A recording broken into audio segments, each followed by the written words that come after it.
మంత్రివర్గ విస్తరణలో రంగారెడ్డి జిల్లాకు ప్రాధాన్యం ఉంటుందన్నారు ఇబ్రహీంపట్నం ఎమ్మెల్యే మల్రెడ్డి రంగారెడ్డి. ఇబ్రహీంపట్నం కేంద్రంలో పేదలకు సన్నబియ్యాన్ని పంపిణీ చేశారు. పేదలు కడుపు నిండా తినాలనే ఉద్దేశంతో సన్నబియ్యం పథకాన్ని ప్రభుత్వం తీసుకొచ్చిందన్నారు. దేశంలోనే ఈ పథకం గొప్ప ఆదర్శంగా నిలుస్తుందని చెప్పారు. ఇచ్చిన 6 హామీలే కాకుండా ఇవ్వని పథకాలెన్నో తీసుకొస్తున్నామన్నారు మల్రెడ్డి రంగారెడ్డి.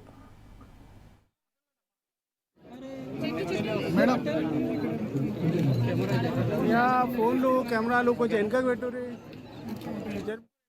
చూస్తే ఇవ్వాలి మా యువకులకు ఏం చేయాలి అని అందుకే వాళ్లకు 8,000 కోట్ల రూపాయలు రేపు యువకులందరికీ కూడా 1 లక్ష నుంచి 4 లక్షల వరకు 5 లక్షల వరకు ఇచ్చే కార్యక్రమాన్ని కూడా మేము తీసుకున్నామని చెప్పి సందర్భంగా మనవి చేస్తున్నా.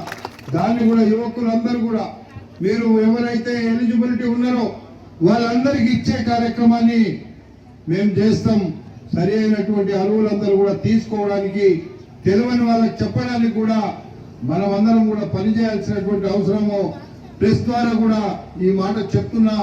ప్రతి యువకుడు ఎవరైతే ఎలిజిబిలిటీ ఉంటారో ప్రభుత్వం ఇచ్చినటువంటి ఏదైతే ప్రభుత్వం చెప్తున్నటువంటి నామ్స్ అవుతున్నాయో ప్రభుత్వం ఇచ్చినటువంటి గైడ్ లైన్స్ ప్రకారంగా మీరు కూడా అందరూ కూడా అందులో పార్టిసిపేట్ కమ్మని చెప్పి ఈ సందర్భంగా మనం చేస్తున్నా. మొదలు పెట్టాలనుకున్నాం.